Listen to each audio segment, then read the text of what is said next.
کاتتان باش من کامەران حاج عومەر لەگەڵ هاوکارانم لە باسی ڕۆژ ئەم جارە بە دوواداچوون دەکەین لەسەر هۆکارەکانی دواخستنی پرۆسەی سەرژمێری لە هەرێمی کوردستان و سەرانسەری عێراقدا. عادل عەبدولمەهدی سەرۆکوەزیرانی عێراق ئێستا هەوڵ دەدات پرۆسەی سەرژمێری لە عێراق ئەنجام بدرێت. ئێمە قسە لەسەر ناوچە کێشە لەسەرەکان ناوچە کوردستانیەکانی دەرەوەی ئیداری هەرێمی کوردستان و چارەنووسی ئەو ناوچانە لە چوارچەوەی پرۆسەی سەرژمێری و ڕێژەی دانیشتوانی هەرێمی کوردستان و بەشە بودجەی هەرێمی کوردستان لە بودجەی عێراق گفتوگۆی لەسەر دەکەین. لەم بارەوە زانیاریتان پێدەکەین.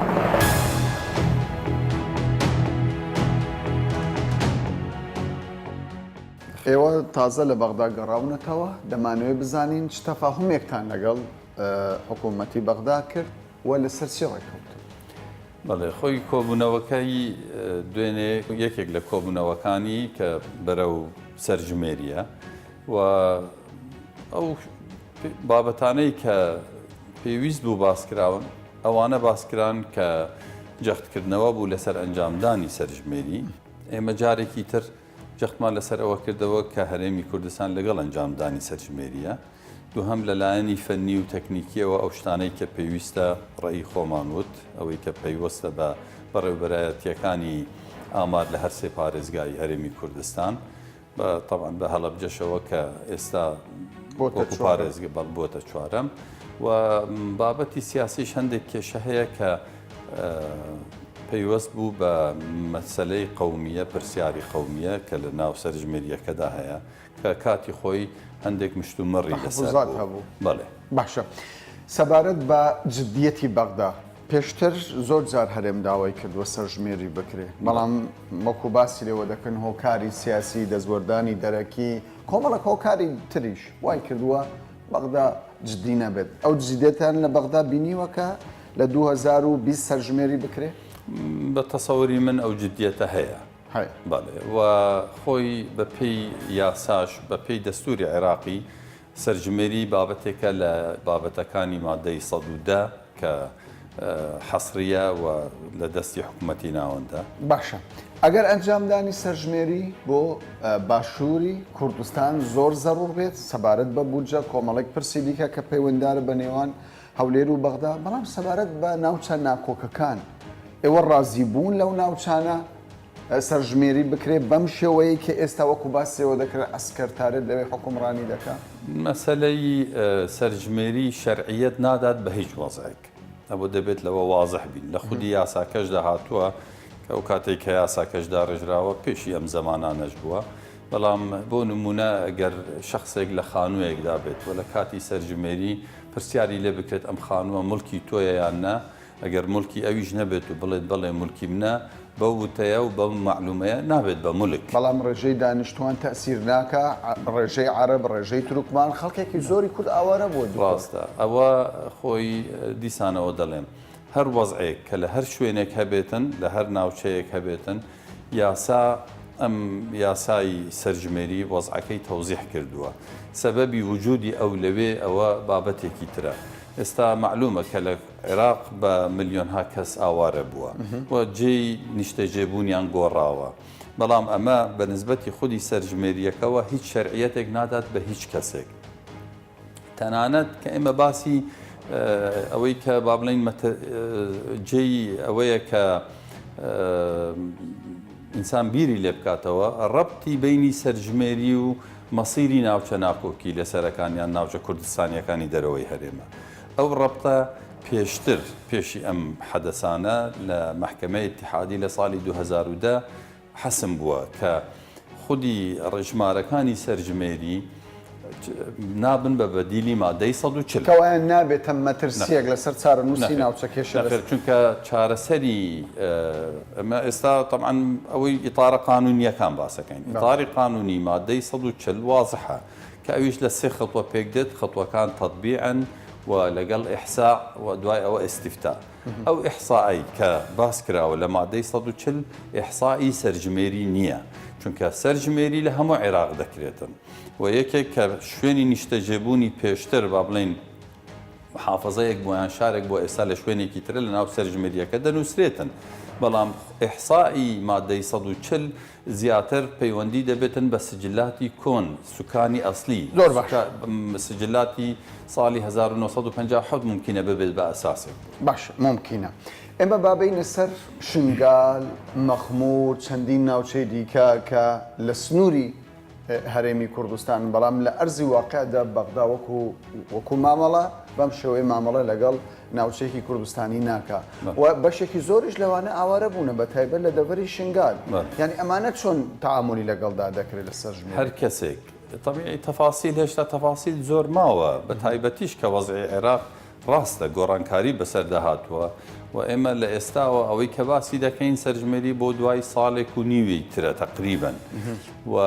زۆر کۆبوونەوەی تر دەکرێتن زۆر مناقەشاتی تری مفەسەڵ دەکرێت لەسەر هەموو بابەتەکان بەڵام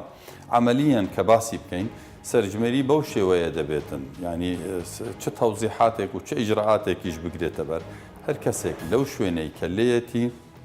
معلوماتی لێوەردەگیرێتن و با بڵین مقابلەی دەکرێتن ینی عەدادێک دەچێت بۆ لای ئەو خانەوادەیە و زانیاریان لێوەردەگرێتن کۆمەڵێک پرسیار هەیە نزیکەی 210 پرسیارە کە ئەوانە هەمووی تەشیر دەکرێتن ینی ئەوە نییە کە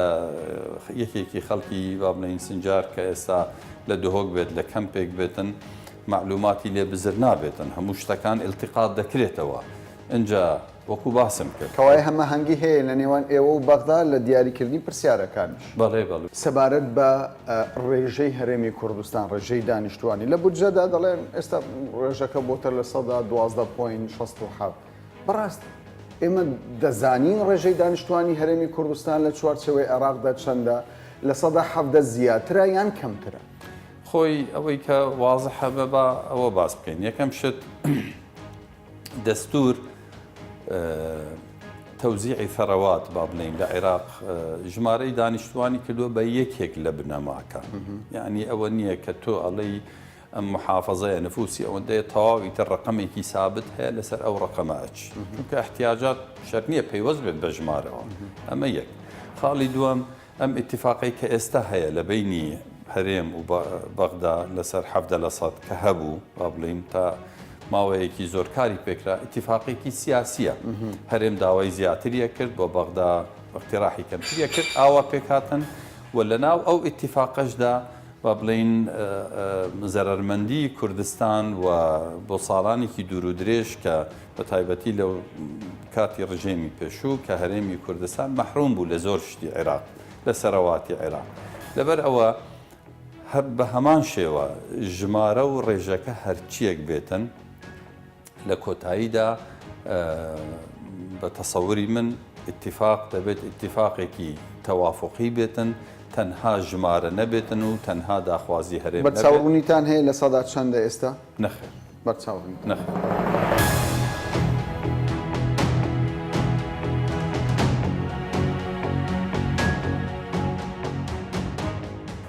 ماوەیەکی زۆرە هەرێمی کوردستان داوای سەرژمێری دەکات سەبارەت بە ناوچە کێشە لە سەرەکان پێت وایە ئەو سەرژمێری دەبێتە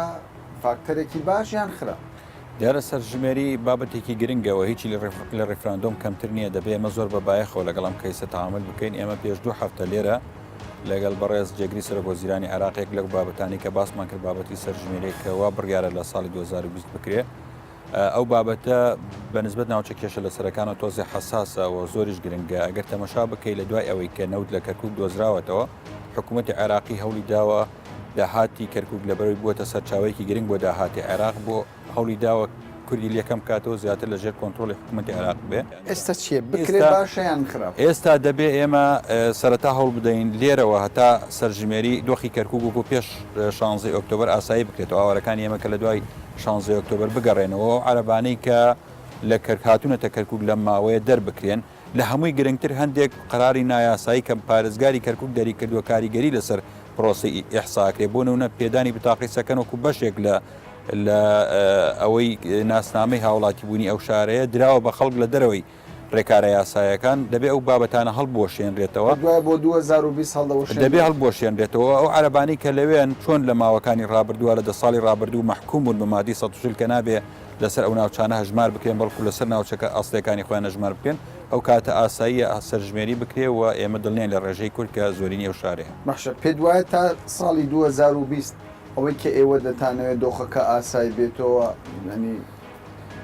ئەوەی کە دەتانەوێت بکرێت ینی دۆخ ئاسایی بوونەی دۆخی کەرکک جەنابتانەزان ئێستا لیژنەیەک دانراوە بە فەرمانی جەنابی سەرۆک خەریکی کارەکانێتی دوێنێ کۆبوونەوەیکی زۆر گرنگ لەسەر ئەو بابەتەکرا ئێمە بەدەر لە بابەتی ئەحسا دۆخی کەرکک تەحمولی ئەوە ناکات تەنانەت دووسێ مانگی تریش تاخیر بێت دەبێت هەرچی زوو ئەو پرۆسی بڕاتە بواری جێبەجێکردن چکە هاوڵاتیانی ئێمە لەو ناوچانە لە حاڵەتی تەقینەوەن بەڕووی ئەو هێزە عەرەبیە داگیرکاریەکە لە ناوچە کوردنشینەکان بڵاویان پێکردەوە بۆیە هەرچی زووە دەبێت دۆخی و ناوچانە کۆتایی پێبێ پێش بابەتی حساوە پێش هەڵبژاردننی ئەنجومی پارێز بەبێ گەڕانەوەی پێشمەرگە سەرژمێریکردن لەو شار ناوچە ناکۆک لە سەرەکان بە تایبەت کەرکک بە ئاسایی دەبین ینی ئاسایی نییە ئێمە ئەگەر پێشمەگە نەگەڕێتەوە ئێمە شۆک و پارتی ناگەڕێن و ئاوارەکانیش ناگەڕێتەوە بارگەکانیش ناکرێتەوە یەکێک لە مەرجەکانی گەڕانەوەی پارتی بۆ ناوچانە گەڕانەوەی پێشمەرگەیە بە تایبەتی بۆ شوێنەکانی پێشمەوەی 6 2014 باشە بەس کاک شاخەوان حکوومەتی هەرێمی کوردستان کە لەگەڵ ئەنجومەنی وەزیرانی حکوومەتی عێراق کۆبوونەوەی کردووەوە بەشێکە لەو ڕێکەوتنە دەڵێ زۆر ئاساییە سەرژمێری لەو ناوچانە بکرێت دەڵێت بەو پێیکە مادەی دەستوریە کە مادەی 140 کاریگەری لەسەر ناوچەکێشە لە سەرەکان نابێت من باسم کرد لە دوای 16 ئۆکتۆبەر ئەو دۆخە ئەوکو پێشتر نەماوە کە حکوومەتی هەرێم تەوەقعی دەکاوە دڵنیاشم ئەوان ئاگاداری مەترسیەکانن هەندێک هۆکار کە لە کاتی سەرژمێریە بە حیسابی بۆ دەکرێوەکو هاوڵاتی بوونی ئەو ناوچانە محافظ دەستی بۆ بردووە گۆڕینی بتاقی تەموینی و گۆڕینی بتاقی سەکەن ئەم دوانە دەبێت لە دوای 16 ئۆکتۆبەر ئیلغا بکرێتەوە دەکرێت لە دوای گەڕانەوەی ئێمە بۆ ناوچەکانی خۆمان ئەو کاتە عەرەبەکان بمێن نیش بەڵام لەسەر مەسقەت ڕاستی خۆیان حساب بکەین نەک لەسەر کەرکووک ئەو کاتە گرفتێکی ئەوتۆمان دروست نابێ و لەگەڵ سەرژمێری نیە. باشە تاوەکو ئێستا بەغدا وەکو باسیەوە دەکرێت زیاتر لە 50 مادەی دەستوری تایبەت بە هەرێمی کوردستانی پێشێڵ کردووە ئێستا ئێمە مادەیەکی دەستوریمان هەیە کە مادەی 140 و بەغدا دەیەوێت سەرژمێری بکە مەترسێک هەیە لەوەی یعنی فرتوفێڵێک پیلانێک هەبی لەوەی کە چارەنووسێ و ناوچانە لە ڕێی سەرژمێری و لە دەرەوەی 140 جێبەجێبێ یانی ئێمە پێمان وایە ئەگەر بەدڵ ئێمە نەبێ و ئاساییکردنەوە لەو ناوچانە نەبێ هیچ نەبێ نارین لە سنووری کەرکووک و ناوچەکانی دەرەوەی هەرێمی کوردستان سەرژمێری ئەنجام بدرێ و هەرچی وەسیلە هەیە بەکاری دێنین ئەگەر دۆخەکە ئاسایی بکرێت و ئێمەش بە هەمان شێوە لەگەڵ ئەنجامدانی سەرژمێرین بەڵام بەم دۆخی ئێسا کەرکووکی تایە لێ ناگەڕێن هیچ جۆرە سەرژمێرێک ئەنجام بدرێەوە ئەمە بەڕوونی لەگەڵ بەڕێز جێگری سەرۆک وەزیرانی عێراق پێش هەفتەیەک لێرە ئەو بابەتەمان باس کرد.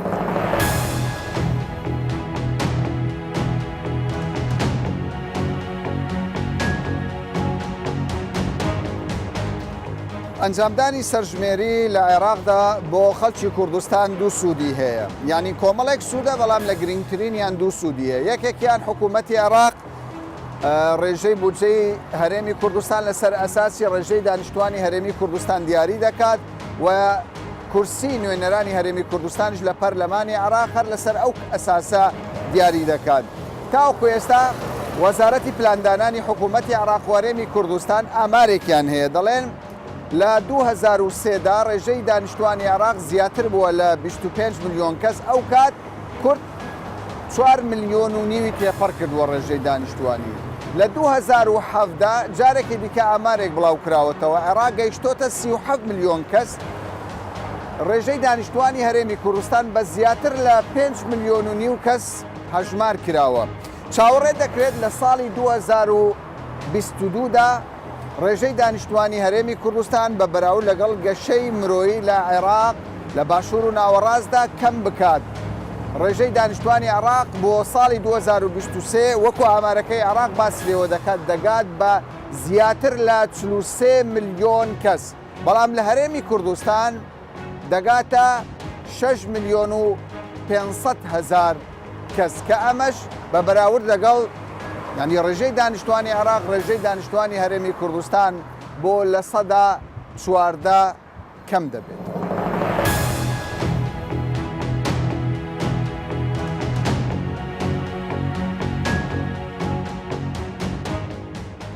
حکوومەتی هەرێمی کوردستان خاوەنی وەزارەتی خۆیتی و دام و دەستگای خۆیەتی و سنوورێکی جوگرافیشی لە بەردەستدایە بۆچی تاوەکو ئێستا حکوومەتی هەرێم هەوڵی نەداوە سەرژمێری بەلای کەمیەوە لەو ناوچەی کە دەستەڵاتی تێدایە بیکە دوو هۆ هەیە هۆی یەکەم ئێمە هێشتا بەشێکین لە عێراق و بەپێی دەستور مادەی سەودە بڕگەی نۆیەمی ئەڵێ ئەنجامدانی سەرژمێری لە وڵاتی عێراقدا لە دەسەڵاتی حەسری حکوومەتی اتحادیایە. یعنی ئێمە هەرێمی کوردستان ئەگەر بمانەوێت سەرژمێری ئەنجام بین ئەبێ ئەو دەسەڵاتە لە حکوومەتی اتحادی وەرگرینەوە.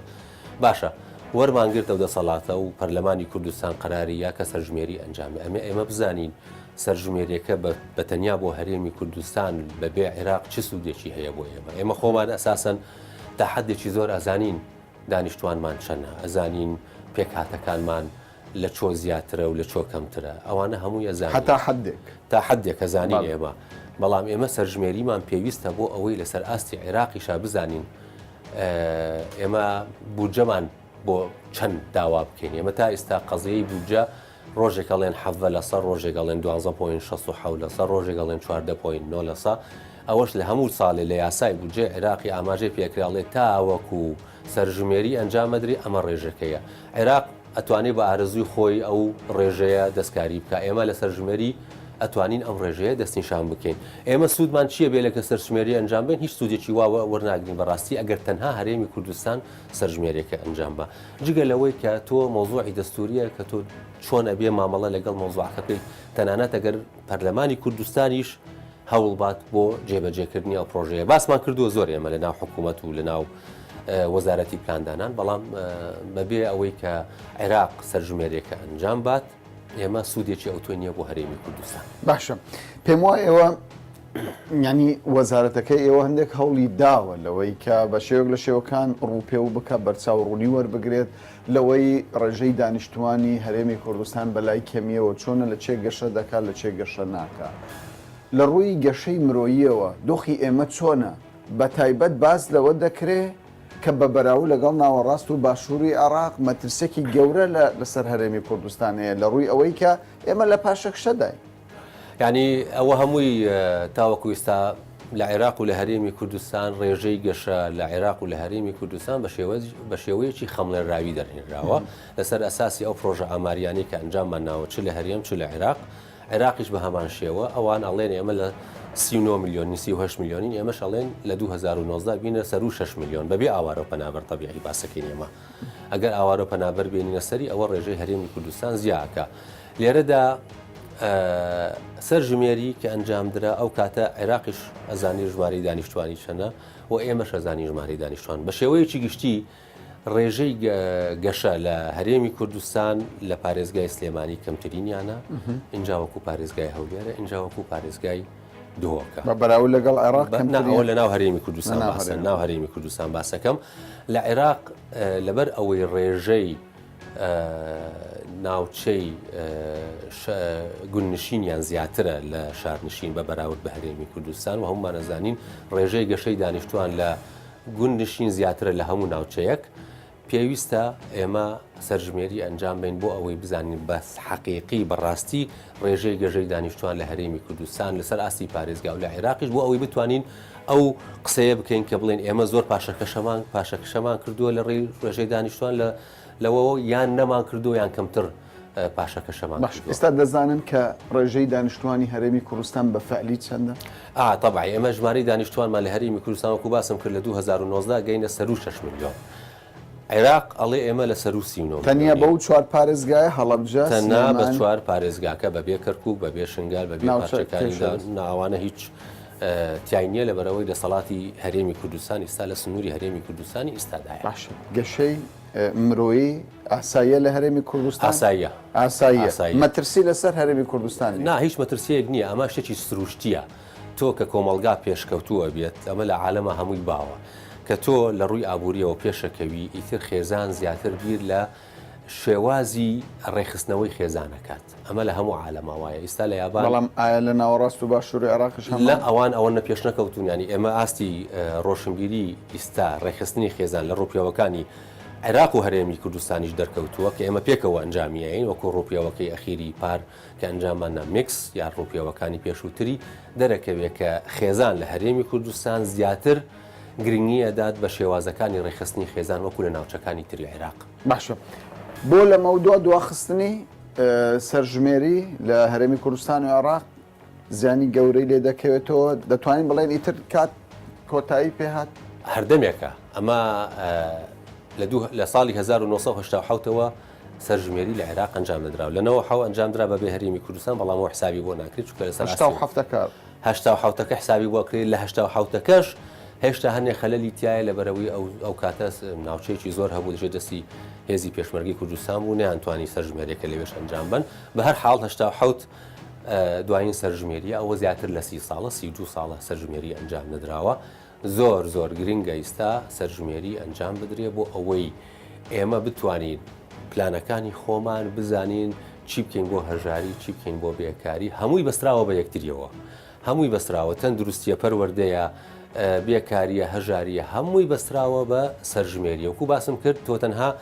دانیشتوان ناژمێری بژمێر ناچێت تەنها بیناکانت پرۆژەکانت هەر چی هەیە لە دوورترین سنووری هەرێمی کوردستان و عێراقدا ڕقەمی بۆ دانرێ و ئەژمێردرێ ئیتر تۆ ئەزانی چەند بینات هەیە چەند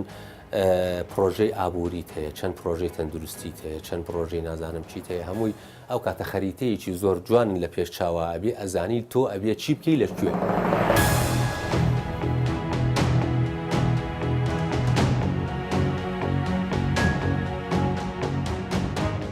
دوێنێ شاندی هەرێم لەگەڵ بەغدا گفتوگۆی کردووە و چاوەڕێ دەکرێت لە ساڵی 2020 سەرژمێریەکە بکرێت بۆچی گومانت هەیە؟ گومانەکە لەوەیە لە ظروفێکی نالەبار حکووماتی عێراقی زۆر بە احتیادی ئیحسا کرابوو بەتابەتی لە ظروفێکی کوردستان لە 60ەکان و لە 70ەکان و تا گەشتە 80ەکان ئیحسا کرا لە 87 شەڕی عێراق سەدام حوسێن لە کاتی لوتکەی شەڕی عێراق و ئێران 1970 ئیحسا کرد بۆچی چونکە ئیحسا خزمەتی دەوڵەتەکەیە لە هەمووی ڕوویک بەڵام بۆچی لە کاتی وەزعێکی طبیعیە بێت و ظروفێکی طبیعی بێت بەنسبە کوردستان داکرێتەوە بۆچی چونکە مەسەلەکە سیاسیە باشە بۆ ئێمە قازانج دەکەین خۆ ئەمە سوودی بۆ هەموو عێراق قازانجەکە لەوەیە کە ئەگەر وەزعی طبیعیە بێت ژمارەی دانیشتوانی واقعی کوردستان ڕێژەی کورد بە شوەیەکی گشتی لە عێراق دیارە بێت واقع بێت بەڵام پێشتر ظروفەکە ناتەبیعی بێت لەبەر ئەوە هەمووی نەتائجی ئیحساءاتی پێشتر بەتابەتی لە 65ەوە 77ەوە 87ەوە ئەمە ئەو نەتائجانێکی دیار کرابوو کە ئەمڕۆ ئێمە احتیمادەکەی لەسەری ڕاست نییە بەتابەتی بۆ ژمارەی دانیشتوانی کورد بۆ قەبارەی کورد بۆ مەسائلێکی کورد ڕاست نییە ئێستا ئەگەر ئەحسا بکرێتەوە وەکو خۆیان بڵێنەوە هەمووی ئەو حقاقەتەک دەرەچێت ئەو کاتە دەرەشی ژمارەی دانیشتوانی کورد لە عێراق زۆری کەلەوەیکی ئێستا هەیە دانیشتە دوای زیاتر بەڵام زۆر زار دەگوترێت گەشەی مرۆیی بە بەراورد لەگەڵ ناوەڕاست و باشووری عێراق گەشەی مرۆیی لە باشووری کوردستان من پێم وایە بەعکسەوە لە دوای ڕاپەرین ظروفێکی کۆمەڵایەتی زیاتر بەڕە و زیابوونی ژمارەی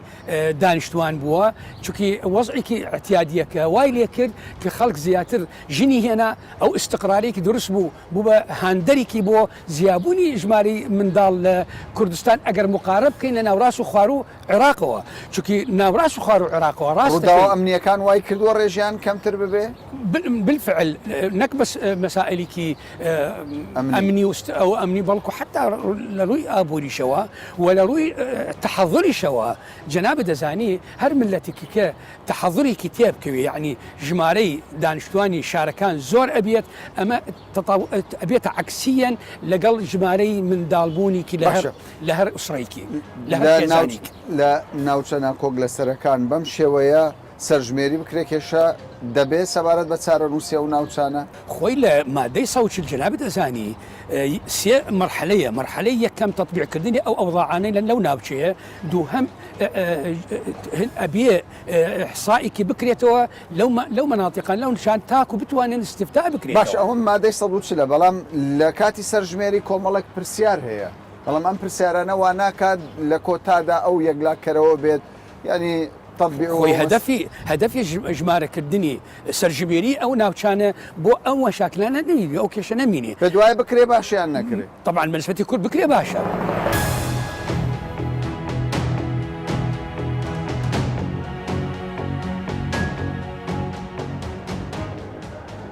ماوەیەکی زۆرە بەرپرسانی حکوومەتی هەرێمی کوردستان داوا لە حکوومەتی عێراق دەکەن پرۆسەی سەرژمێری لە عێراق ئەنجام بدرێت و ڕێژەی دانیشتوانی عێراق لەلایەک و هەرێمی کوردستانیش لەلایەکی دیکەوە بەدەر بکەوێت ئەم جارە حکوومەتەکەی عادل عەبدولمەهدی ڕازی بووە کە لە ساڵی 2020 پرۆسەی سەرژمێری گشتی ئەنجام بدرێ و بەشێک لە داواکاریەکانی حکوومەتی هەرێمی کوردستانیش تێیدا جێبەجێ بکرێت. بەڵام پرسیار لێرەدا ئەوەیە بەم دۆخەی ئێستای ئەمنی و سیاسی کە لە ناوچە ناکۆک لەسەرەکان ئێستا پەیڕەو دەکرێت چەندە لە قازانجی کورد و خەڵکی کوردستانە پرۆسەی سەرژمێری بەم شکلەی ئێستا ئەنجام بدرێت. وەڵامەکە لە داهاتوودا بەرچاو ڕوونیمان لێ دەست دەکەوێت تا باسێکی دیکە و بابەتێکی دیکە بەخواتان دەست پێێت.